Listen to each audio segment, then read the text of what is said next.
ஒரு சில தடைகள் இருக்குன்னு சொல்லியிருக்காங்க. ஸோ அது குறித்து எல்லாம் பேச்சுவார்த்தை நடத்துவதற்காக அவங்களோட இன்னைக்கு பேச்சுவார்த்தை நடைபெற உள்ளது. வேற ஏதாவது கேள்வி இருந்தால் கேட்கலாம். இல்லை அவர்களுக்கு உள்ள இதுலேருந்து எண்ணூர் பிளான்ட்லேருந்து போகிற நீர்கள் வெளியேறதுக்கு அங்கே இருக்கிற மெட்டீரியல்ஸ்லாம் அவங்களுக்கு தொந்தரவாக இருக்குன்னு சொல்லியிருக்காங்க. வேலை வாய்ப்புகள் கேட்டுட்டு இருக்காங்க. ஸோ அதனால் நிறைய நீண்ட நாள் கோரிக்கைகள் இருக்குது. ஸோ அதெல்லாம் சேர்த்து உள்ளடக்கிய பேச்சுவார்த்தைகள் இங்கே நடைபெறும். ஆமாம், வடசேனால வாழப்பள்ளி.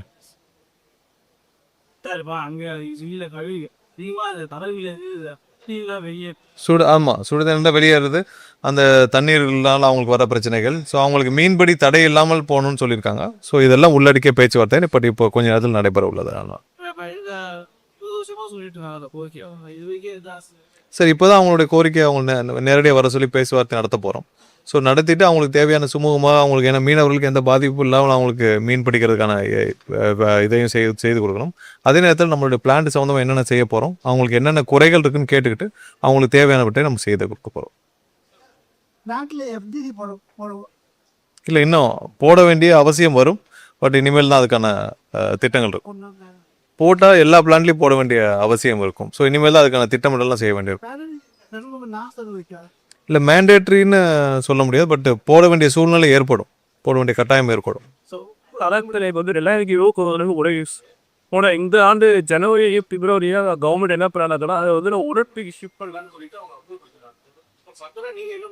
இன்னும் ஒரு சில வாரங்களில் முழு ஆய்வு செஞ்சு உப்பூருக்கு முழு ஆய்வு செஞ்சு ஸோ அதை திரும்ப துவங்குறதா எப்படின்னு சொல்லிட்டு கண்டிப்பாக முழு ஆய்வு செய்த பிறகு உங்களுக்கு தெளிவான ஒரு அறிக்கை வழங்கப்படும். பட் நம்ம இதை திரும்ப எடுத்து பண்ணுறதா தான் நம்மளுடைய நோக்கம் இருக்குது. உப்பூர் அனல் மின் நிலையத்தை திரும்ப கொண்டு வந்து அதை திரும்ப செயல்படுத்த வைக்கிறதுக்கான நோக்கம் தான் அரசுக்கு இருக்குது. ஸோ அதை ஆய்வு செய்துவிட்டு என்ன காலக்கட்டு என்ன மாதிரி திட்டங்கள் செய்ய போகிறோம், எப்படி பண்ண போகிறோம்னு சொல்லிட்டு நம்ம தெளிவாக சொல்லுவோம்.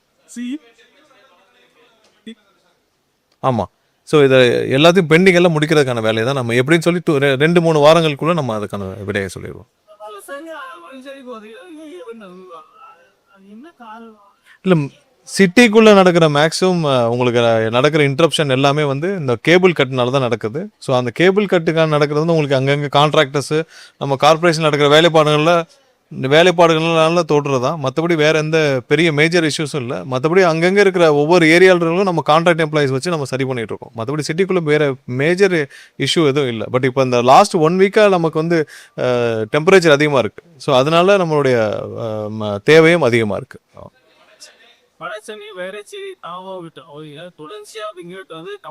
நம்ம இல்லை நாங்கள் இல்லை சின்ன சின்ன இடையூறுகள் தான் இருக்குது. அதை உடனே சரி செய்யப்படுது. ஒரு சில இடத்துல அந்த கேபிள் கட் ஆகிறனால நமக்கு வந்து 4 மணி நேரம் 3 மணி நேரம் தடை ஏற்படுது. ஸோ அதை உடனடியே சரி பண்ணுற வேலைகள் நடந்துட்டு தான் இருக்குது. ஸோ பெரிய அளவிலான இல்லை அதெல்லாம் உடனடியே சரி செய்யப்பட்டுச்சு. ரொம்ப இல்லை அவங்க 7 மணி நேரங்கிறது ரொம்ப அந்த மாதிரி எங்கேயுமே இல்லை. ஒரு சில இடத்துல தான் இருக்குது. அதுக்கான விளக்கமும் கொடுக்கப்பட்டிருக்கு. கேபிள்கள் கட் ஆனதுனால தான் இருக்குது, வேறு எதுவும் இல்லை. வேறு ராஜேந்திர பாலாஜியும் ஒரு முக்கியமான கருத்தை சொல்லியிருக்காங்க. 6 மாதத்துல வந்து ஆட்சி புதிய ஆட்சி வரும். அதே போல ஏன் ஸ்டாலின் போகும் வந்தா இந்த ஆட்சி போயிடும் அப்படின்னு கத்து எனக்கு என்னமோ திமுக அதிமுக 2 கூட்டணிக்கு ஒருங்கிணைப்பாளராக திரு ராஜேந்திர பாலாஜி, அனிதா ராதாகிருஷ்ணன் தான் இருக்க போறாங்கன்னு நினைக்கிறேன். ஏன்னா அவங்க 2 பேர் தான் அந்த ரெண்டையும் சேர்த்து வச்சு பேசுற மாதிரி இருக்கு. ஸ்டாலின் கோவப்பட்டா இல்லை ஸ்டாலின் கோவப்பட வேண்டும் என்று திரு ராஜேந்திர பாலாஜி ஆசைப்படுவதும் இல்லை அனிதா ராதாகிருஷ்ணன் பேசுவது 2 பேருடைய கூட்டணிக்கும் திமுக அதிமுக 2 பேர் கூட்டணியாக இருக்க போகிறதுக்கு இவங்க 2 பேர் தான் வந்து பிராண்ட் அம்பாசிடரா இல்லை ஒருங்கிணைப்பாளர் இருக்க போகிறாங்கன்னு தெரியல. இவங்க என்ன முயற்சி எடுத்தாலும் இதில் ஒன்றும் அசைய போகிறதில்ல. ஸோ ராஜேந்திர பாலாஜி அடுத்த உள்ளாட்சி தேர்தலுக்கு வரைக்குமே அவர் வந்து எங்கே இருக்க போகிறான்னு தெரியல. இங்கே சவுத்தில் வந்து அதிமுக எங்கேயுமே வந்து கிளை கழகம் வரை அதிமுகன்ற கட்சியே இல்லாமல் தான் இருக்கு. அதிமுகன்ற கட்சி வந்து அவங்களுடைய மாவட்ட அளவில் இருக்கா தவிர அதுக்கு கீழே யாருமே நிர்வாகிகள் எங்கேயுமே இல்லை. தென் மாநிலங்கள் எங்கேயுமே தென் மாவட்டங்கள்ல எங்கேயுமே இல்லை. ஸோ அந்த சூழ்நிலை தான் இருக்குது. வேறு எங்கேயுமே உங்களுக்கு கட்சியில் என்ன செய்யறோன்னு தெரியாமல் ஒவ்வொரு முன்னாள் அமைச்சர்களும் ஒவ்வொரு மேடையை போட்டு ஒரு 10 பேரை வச்சுக்கிட்டு என்ன பேசணும்னு தெரியாமல் ஒவ்வொருத்தரும் பேசிகிட்டு இருக்காங்க. அவங்க பேசுறது அவங்களுக்கே புரிஞ்சு பேசுகிறாங்கன்னு தெரியல. ஒவ்வொருத்தரும் நேற்று பார்த்தீங்கன்னா எல்லா முன்னாள் அமைச்சர்களும் சேர்ந்து ஆளுக்கு ஒன்று பேசிகிட்டு இருக்காங்க. ஸோ அவங்க தெரிஞ்சுதான் பேசுகிறாங்களா தெரியாமல் பேசுகிறாங்கன்னு தெரியல. ஸோ அவங்கெல்லாம் ஒருத்தர் சொல்கிறாரு மோடியை கூட்டிகிட்டு வந்து இல்லை பாரதிய ஜனதா கட்சி பார்த்துக்கோங்க சொல்கிறாரு. ஸோ அவங்க பாரதிய ஜனதா கட்சி பார்த்துக்கன்னு சொல்கிறதுக்கு அதிமுகன்ற ஒரு கட்சி இருக்குது. ஸோ அவங்க வந்து எடப்பாடின்னு ஒருத்தர் வந்து கட்சியில் இருக்காரானே அவங்களுக்கு ஞாபகம் இல்லை. அந்த கட்சிக்கு ஒரு பொதுச்செயலாளர் இருக்கான்றதே அவங்க கட்சியில் யாருக்கும் நம்பிக்கை இல்லை. அதனால ஆளாளுக்கு ஒரு சைடில் வச்சு ஒருத்தர் ஸ்டாலின் வரணும்னு நினைக்கிறாரு, இன்னொருத்தர் பாரதிய ஜனதா கட்சி பார்த்துக்கோன்னு சொல்றாரு. அப்போ அதிமுகன்ற கட்சியில் இருக்காரா இல்லை அந்த கட்சிக்கு ஒரு பொதுச்செயலாளர் இருக்கான்றது அவங்க கட்சியில் இருக்கவங்களுக்கே தெரியாம தான் இருக்கு. Soria bala adeg la wada ariye la de todo kedi udu gabla. It actually adiva kuru be kede barakuri ulasi de le kutuni இல்ல குதிரை பேரத்தில் யார் மாட்டியிருக்கான்னு உங்களுக்கு தெரியும். குதிரை பேரத்தில் செந்தில் பாலாஜிக்கு சொந்த நெருங்கிய நபர்கள் கைது செய்யப்பட்டிருக்காங்க. குதிரை பேரம்னா முதல்ல எல்லாரும் புரிஞ்சுக்கணும், யாராவது பணம் கொடுத்து யாரையாவது வாங்க முயற்சி செஞ்சால்தான் குதிரை பேரம். யாராவது ரிசைன்மெண்ட் வராங்கன்னு வச்சுக்கோங்க, ஒரு சில பேர் அந்த கட்சியில் ஸ்டாலினையும் எடப்பாடியும் ஏற்றுக்க முடியாமல், ஸ்டாலின் தலைமையும் எடப்பாடி தலைமையும் ஏற்றுக்க முடியாமல், ரெண்டு பேரும் சேர்ந்து கூட்டணி அமைக்கணும் முயற்சி செஞ்சதை ஏற்றுக்க முடியாமல் ரிசைன் பண்ணிட்டு வெளியே வராங்கன்னா அது பேர் குதிரை பேரம் கிடையாது, அவங்களுடைய தனிப்பட்ட முடிவு. குதிரை பேரத்தில் கைது செய்யப்பட்டது செந்தில் பாலாஜியும் அவர் கூட இருந்த நபர்களும் 8 பேர். அது சம்மந்தப்பட்ட 50 லட்சத்துக்கு மேலே ஹவாலா பணம் மாட்டியிருக்கு. ஸோ அது சம்மந்தமான அடுத்த கட்ட ஒவ்வொரு என்கொயரியும் போயிட்டு இருக்கு. இன்றைக்கி கூட 4 பேர் அதிகமாக விசாரணை செய்யப்பட்டிருக்காங்கன்னு சொல்லி செய்திகளில் பார்த்தோம். குதிரை பேரம்னா எல்லாரும் புரிஞ்சுக்கணும், யாராவது காசு கொடுத்து வாங்க முயற்சி செய்தால்தான் குதிரை பேரம். யாராவது வந்து ரிசைன்மெண்ட் வராங்கன்னா யாரையும் இங்கே நாங்கள் அழைக்கவில்லை, யாரையும் வந்து நீங்கள் வாங்கன்னு சொல்லவில்லை. அந்தந்த தலைமையில் எடப்பாடியே ஸ்டாலினே நம்பாமல் வெளியில் வர்றவங்களுக்கு வெளியில் வந்து ரிசைன்மெண்ட் வர்றவங்களுக்கு என்ன ஆப்ஷன் இருக்கும்? அவங்க வந்து கட்சியில் சேர்றவங்கள யாரும் சேர முடியாதுன்னு சொல்லவில்லை. இல்லை அவர் எந்த எண்ணத்தில் சொன்னார்னு தெரியல. குதிரை பேரம்ன்றது வந்து கண்டிப்பாக அவர் வந்து ஒருவேளை செந்தில் பாலாஜியோடைய நெருங்கிய நபர்கள் இப்போ மாட்டியிருக்காங்களே அதை கூட அவர் மைண்டில் வச்சு சொல்லியிருக்கலாம். நாங்கள் அது என்னன்னு தெரிஞ்சுக்கிறோம். பட் அவர் சொன்னதா இதாக தான் இருக்கும்.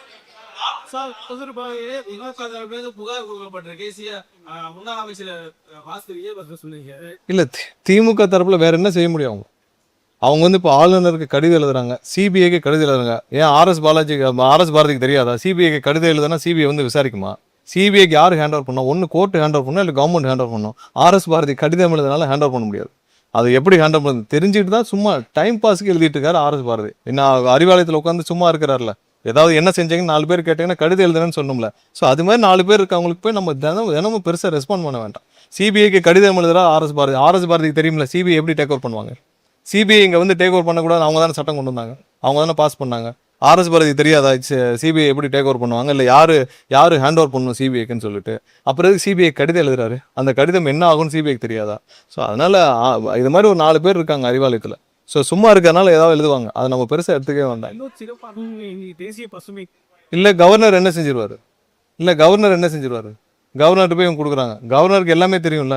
இதே இதில் செந்தில் பாலாஜியும் அவர் சம்மந்தப்பட்ட ஆட்களும் பர்ச்சேஸ் பண்ண 8 பேர் அரெஸ்ட் பண்ணாங்களே, அது தெரியாதா இருக்கும்? ஸோ கண்டிப்பாக இங்கே வந்து என்ன நடக்குதுன்னு எல்லாருக்கும் தெரியும், மக்களுக்கு தெரியும், எல்லாருக்கும் தெரியும். யார் பர்ச்சேஸ் பண்ண முயற்சி செஞ்சாங்க தெரியும், யார் இங்கே வந்து விலைக்கு வாங்க எங்களுடைய எம்எல்ஏக்களை விலைக்கு வாங்க முயற்சி செஞ்சாங்க தெரியும். இப்போ வரைக்கும் சொல்கிறோம், அந்த முயற்சியில் தான் இருக்காங்க. ஸ்டாலின் சம்மந்தப்பட்ட முன்னாள் முதல்வர் ஸ்டாலின் சம்மந்தப்பட்ட நபர்களும் எடப்பாடி சம்மந்தப்பட்ட நபர்களும் இந்த முயற்சியிலே தான் இருக்காங்க. ஸோ அதனால இவங்க சும்மா அதை டைவெர்ட் பண்ணுறதுக்கு ஏதோ பண்ணுறாங்க, அதுக்கு நம்ம பெருசாக இடம் கொடுக்கலாம்.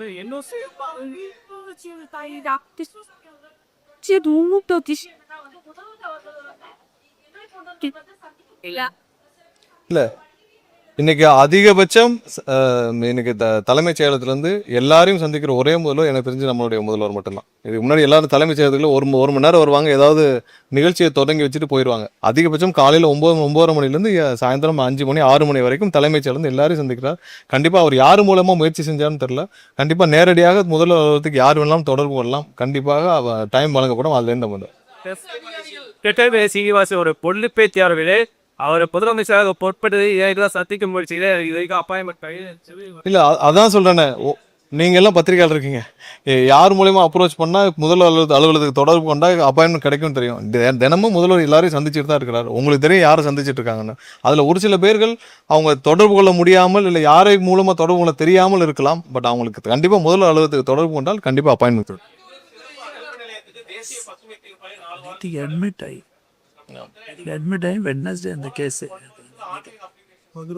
ஆமாம் சார், இன்னும் 2 வாரத்தில் நம்ம அந்த சோலார் ஆன்லைன் அப்ளிகேஷன்ஸ்க்குள்ள நம்ம ஒரு சொல்யூஷன் நம்ம அனௌன்ஸ் பண்ணிவிடும். ஏன்னா அதில் பாலிசி டிஃபைன் பண்ணாமல் இருக்கும், நம்ம பேட்டரி ஸ்டோருக்கு பாலிசி டிஃபைன் பண்ணாமல் இருக்கும். மற்றபடி எக்ஸிஸ்டிங் சோலார் அப்ளிகேஷன்ஸ் எல்லாம் நம்ம கொடுக்க ஆரம்பிச்சிட்டோம். ஏன்னா எங்கெங்கெல்லாம் லோட் ஃப்ளோ ஸ்டடி பண்ணியிருக்காங்க அங்கெல்லாம் லோட் அவைலபிளாக இருக்கா இல்லை எல்லாம் இருக்கா. ஏன்னா முன்னாடி நிறைய அப்ளிகேஷன்ஸு கொடுத்து வச்சுருந்தாங்க, அதெல்லாம் லோட் ஃப்ளோ ஸ்டடி கிளியராக பண்ணி எங்கெங்கெல்லாம் அவைலபிள் இருக்கோ அது தக்கன கொடுக்க ஆரம்பிச்சிட்டாங்க.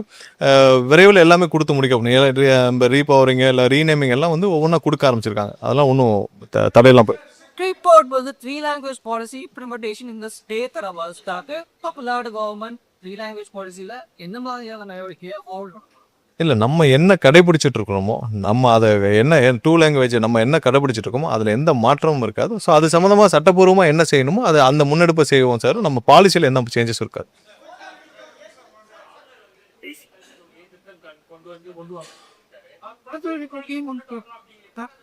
பாருங்க, யார் என்ன சொல்லலாம், நம்மளுடைய பாலிசியில் மாற்றம் இருக்கு.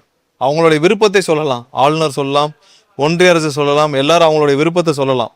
பட் நம்மளுடைய பாலிசியில் முதல்வருடைய பாலிசியில் எந்த சேஞ்சஸும் இருக்காது.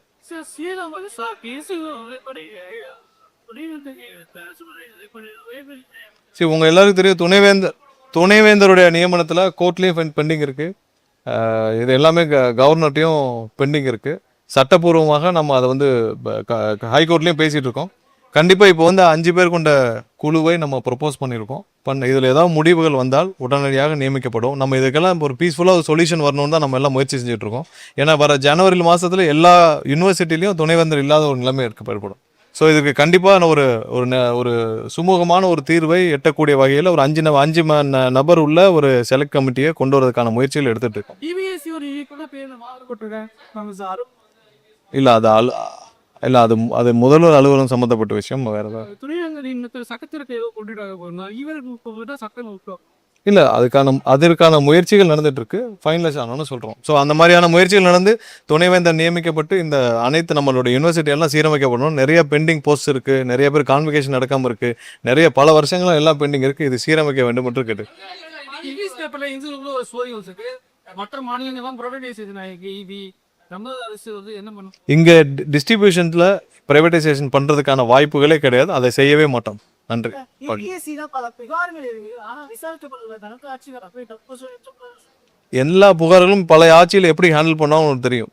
அவங்க வந்து சொல்லுவாங்க, செய்ய மாட்டாங்க. பட் இந்த ஆட்சியில் என்னென்ன புகார்கள் இருக்கோ அனைத்திற்கும் விரைவாக நடவடிக்கை எடுக்கப்படும். நீங்க வந்து எவ்வளவு நிறைய புகார்கள் வாங்கப்பட்டிருக்கு. எல்லாமே அப்பப்போ வந்து விசாரணை நடைபெற்றிருக்கு. இப்போ கடந்த வாரத்தில் 2 புகார்கள் இருக்குல்ல, சிங்கப்பூர்லாம் போயிட்டு வந்தாரு. அதெல்லாம் இந்த புகாரின் அடிப்படையில் தானே. பல வருஷம் பெண்டிங்கில் இருந்ததெல்லாம் வந்து ஒரே வாரத்தில் எஃப்ஐஆர் ஃபைல் பண்ணி சம்மனும் அனுப்பப்பட்டு சம்மன் போகிறது தெரிஞ்சு சிங்கப்பூருக்கும் போயிட்டு வந்துட்டார்ல. ஸோ அந்த மாதிரி எல்லாமே துரிதமாக நடவடிக்கை எடுக்கும். இல்லை, நடந்துகிட்டே இருக்குது. ஒவ்வொரு கலெக்டர்லையும் இல்லை ஒரு பெரும்பாலும் முடிஞ்சிருச்சு. ஒரு சில இடத்துல பெண்டிங் இருக்கிறதெல்லாம் வந்து திரும்பவும் நியமிக்கப்பட்டு வந்துடும். மாவட்டத்தில் ஒரு சில சப்கோர்ட்டு இல்லை இந்த மாதிரி சின்ன இடத்துல பெண்டிங் இருக்கும். ஸோ அதெல்லாம் முடிஞ்சிருக்கு. 80% நடைபெற்று 80% நியமிக்கப்பட்டு முடிவடைஞ்சிருச்சு. ஒரு சில இடங்களில் வந்து அங்கங்கே பெண்டிங் இருக்குது, ரிஜெக்ஷன் வந்திருக்கிறதுலாம் திரும்ப மாவட்ட ஆட்சியர் வேலிடேட் பண்ணி ப்ரொபோஸ் பண்ணிட்டு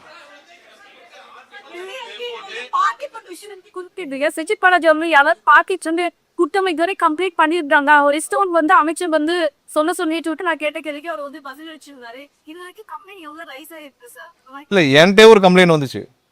பார்ட்டி ஃபண்டு சோலாருக்கு பார்ட்டி ஃபண்ட் வாங்கினதா என்கிட்டே ஒரு கம்ப்ளைண்ட் வந்துச்சு. ஒரு மெகாவாட்டுக்கு 25 லட்ச ரூபா கேட்டாங்கன்னு சொல்லி என்கிட்டே கம்ப்ளைண்ட் வந்துச்சு. அந்த கம்ப்ளைண்ட்டை நானே வந்து கமிஷனருக்கு ஃபாலோ பண்ணி விட்ருக்கேன். ஸோ பார்ட்டி ஃபண்ட் எங்கே வாங்கினாங்கன்னு மக்களுக்கு நல்லா தெரியும். எந்தெந்த டிபார்ட்மெண்ட்டில் வாங்கினாங்க, எதில் வாங்கினாங்க. இல்லை, ஃபார்வர்ட் பண்ணியிருக்கோம். அதை அவங்க விசாரிச்சுட்டு இருக்காங்க. விசாரணையில் எந்தெந்த வகையில் என்னென்ன ஆதாரங்கள் இருக்கோ உடனடியாக நடவடிக்கை எடுக்கப்படும். ஸோ எங்கெங்கெல்லாம் வந்து ஆதாரங்கள் இருக்குதோ உடனடியாக வழக்கு பதிவு செய்யப்படும். அதற்கான நடவடிக்கை இருக்கும். ஏன்னா ஃபார்வர்ட் பண்ண பிறகு காவல்துறை என்ன செய்கிறாங்கன்னு நம்ம தலையிட முடியாது. ஸோ கண்டிப்பாக அதில் விசாரணை துரிதப்படுத்துகிற வேலையில் காவல்துறை முழுமையாக ஈடுபட்டு வராங்க.